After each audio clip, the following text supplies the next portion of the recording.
देखिए यहाँ पर चंद्रयान 3 के वर्किंग डेज खत्म नहीं हुए कि 2 सितंबर को हमने एक नया मिशन लॉन्च कर दिया जो कि सूरज के पास जाने वाला है। लेकिन हम तो वहाँ पर चांद की तरह उतर भी नहीं सकते, तो आखिर उसे दूर से देखते रहने से क्या फायदा है और आखिर उससे हमें क्या इन्फॉर्मेशन मिलेगी और आखिर इस पूरे मिशन का बजट क्या है, आइए आज की इस वीडियो में जानने की कोशिश करते हैं। देखिए दोस्तों, 2 सितंबर 11:50 पर श्रीहरिकोटा से इस मिशन को लॉन्च किया गया है। लेकिन इस नाम में आपने एक अजीब सी चीज नोटिस की, L1 आदित्य मतलब हमारा सन, लेकिन L1 का मतलब क्या होता है? L1 का मतलब होता है लैग्रेंज पॉइंट 1।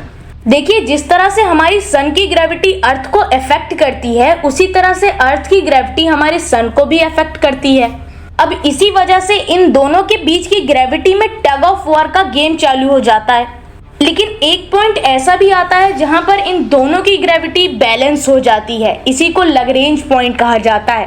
अगर देखा जाए तो ऐसे टोटल 5 पॉइंट्स हैं, लेकिन हमारा आदित्य L1 लैग्रेंज पॉइंट 1 पर जाने वाला है, यानी कि L1, इसीलिए इसका नाम आदित्य L1 रखा गया है। लेकिन आखिर यहीं पर क्यों?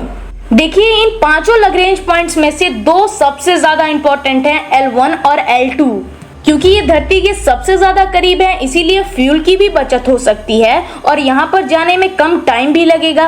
और लैग्रेंज पॉइंट से सन को एक्सप्लोर करना इसीलिए बहुत ज्यादा बेनिफिशियल होता है क्योंकि यहाँ से हमें सन का पूरा व्यू मिलता है, कभी भी ब्लॉक नहीं होता। क्योंकि यही मिशन अगर हम मून के ऑर्बिट में करते तो कभी कभी धरती सन के बीच में आ जाती, और यही चीज अगर हम अर्थ के ऑर्बिट में करते तो कभी कभी मून उसके बीच में आ जाता। लेकिन लैग्रेंज पॉइंट में ऐसी कोई दिक्कत नहीं होती।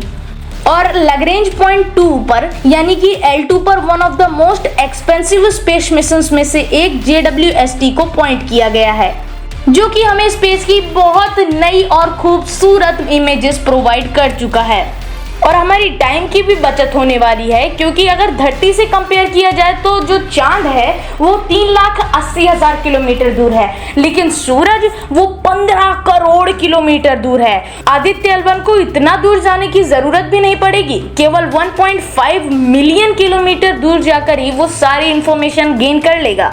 यानी इस बार हम चंद्रयान 3 के कंपैरिजन में 4 गुना ज्यादा डिस्टेंस कवर करने वाले हैं।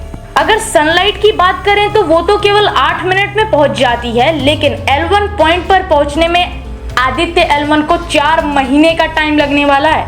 इसीलिए ये इस साल में तो नहीं, लेकिन 2024 में जनवरी के 5 तारीख से पहले वहां तक पहुंच जाएगा। लॉन्च से लेकर अब तक इस मिशन में करीब 400 करोड़ का खर्चा आ चुका है। बट वेट, हम लोग चंद्रयान 3 की मदद से वहां पर लैंड कर चुके हैं, जिसकी वजह से हम सॉइल के कंपोनेंट्स के बारे में जान पाएंगे, मून के एटमॉस्फेयर के बारे में जान पाएंगे, उसके इंफ्रास्ट्रक्चर के बारे में भी जान पाएंगे। और हम इतना पास में उतरे हैं साउथ पोल के कि हम पहले भी बन चुके हैं, लेकिन L1 पॉइंट पे जाने वाले हम पहले नहीं हैं, क्योंकि यूरोप स्पेस एजेंसी का सोहो पहले भी ये काम कर चुका है। तो आखिर वहां पर जाने का फायदा क्या होने वाला है? देखिए, आदित्य L1 आने वाले 5 सालों में क्या जानकारी इकट्ठा करेगा सन के बारे में, इसको जानने से पहले सन के बारे में जानते हैं। हमारा सूरज, जो कि हमारी धरती से 109 गुना ज्यादा बड़ा है, और अगर आप इस चीज को विजुअलाइज करना चाहते हैं तो एक सूरज के अंदर लगभग 1.3 मिलियन अर्थ समा सकती हैं। जिस तरह से अर्थ के अंदर अलग अलग लेयर्स होती हैं, कोर, मेंटल, उसी तरह से सन की भी अलग अलग लेयर होती हैं। तो सूरज में सबसे पहले आता है कोर, जिसका टेम्परेचर लगभग 15 मिलियन डिग्री सेल्सियस तक का होता है। उसके बाद आता है रिडक्टिव जोन, उसके बाद आता है कन्वेक्शन जोन, उसके बाद आती है सन की सरफेस, जिसे फोटोस्फीयर नाम दिया गया है। अब भले ही हम इसको सन का सरफेस कहते हैं, लेकिन सन पर कोई सरफेस नहीं है, इसीलिए हम इसे सन के एटमॉस्फेयर का लोअर मोस्ट लेयर भी कह सकते हैं। उसके बाद एक लेयर आती है क्रोमोस्फीयर। देखिए, फोटोस्फीयर पर जो टेम्परेचर है वो काफी कम हो जाता है, लगभग 4,500 से 5,000 डिग्री सेल्सियस, लेकिन क्रोमोस्फीयर में टेम्परेचर फिर से बढ़ जाता है। ये बढ़ते बढ़ते 20,000 डिग्री सेल्सियस तक भी जा सकता है। उसके बाद एक पतली सी लेयर आती है ट्रांजिशन लेयर, और उसके बाद सबसे आउटर मोस्ट लेयर आती है, उसका नाम है कोरोना। लेकिन यहाँ पर टेम्परेचर सबसे ज्यादा बढ़ जाता है। बाहर की जितनी भी लेयर्स हैं उन सबसे ज्यादा, लगभग 1.5 लाख डिग्री सेल्सियस। मतलब अगर आप आग से दूर जाएंगे तो आपको गर्मी ज्यादा लगेगी। इसका मतलब तो यही हुआ ना। तो आखिर इसके पीछे का रीजन क्या है, इस चीज को कोई भी नहीं जानता। तो इसके पीछे की मिस्ट्री भी हो सकता है आदित्य L1 सॉल्व कर सके। ये तो हमने अपने सन के स्ट्रक्चर के बारे में जाना और उससे हमें क्या इंफॉर्मेशन मिलेगी ये भी हमने जाना। अब जानते हैं कि हमारे सूरज से क्या क्या चीजें एमिट होती हैं। अब लाइट और एनर्जी तो बहुत ऑब्वियस सी बात है, आइए कुछ नया जानते हैं। विजिबल लाइट के अलावा ultraviolet radiation, radio waves, gamma rays, X rays भी हमारा सूरज एमिट करता है। इसके अलावा हमारे सूरज से निकलती हैं सोलर विंड्स, जो कि एक बहुत बड़ा बहाव है चार्ज पार्टिकल्स का। इसके अलावा हमारे सूरज से CMEs निकलती हैं। इसके अलावा इससे सोलर फ्लेयर्स भी निकलती हैं। और इन्हीं सबको मेजर करने के लिए आदित्य L1 पर 7 पेलोड्स लगाए गए हैं।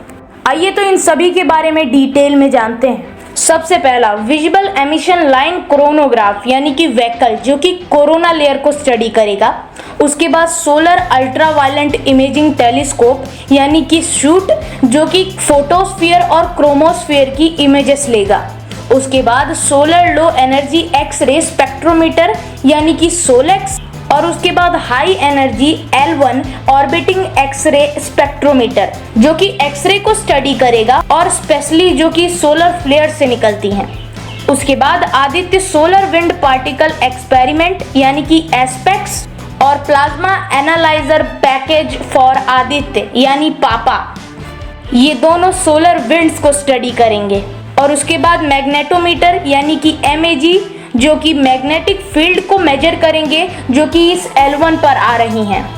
अब इसीलिए धरती से दूर जाकर स्टडी करना सन को काफ़ी ज़्यादा ज़रूरी है, क्योंकि स्टडी करने के लिए हम धरती से नहीं कर सकते, क्योंकि X rays, gamma rays, ultraviolet rays जैसे रेडिएशन को अर्थ अपने अंदर आने ही नहीं देता, जो कि इंसानों के लिए तो अच्छा है लेकिन स्टडी करने के लिए नहीं।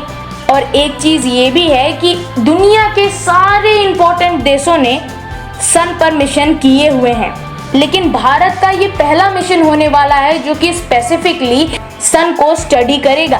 और एक सबसे बड़ी बात, ये मिशन सक्सेसफुल कर हम बहुत सारे लोगों को जवाब दे सकते हैं, जैसे कि उन्हीं में से एक ये एनिमेशन तो आपको याद ही होगा।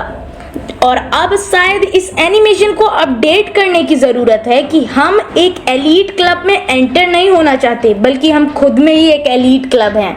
वैसे हाँ, अगर आप आदित्य L1 के लिए सपोर्ट करना चाहते हैं इसरो को और विशेष देना चाहते हैं तो कमेंट में लिख दीजिए all the best ISRO for Aditya L1। Video देखने के लिए आपका बहुत बहुत धन्यवाद। मिलता हूँ मैं आपसे किसी और वीडियो में किसी और नए टॉपिक के साथ। तब तक के लिए जय हिंद।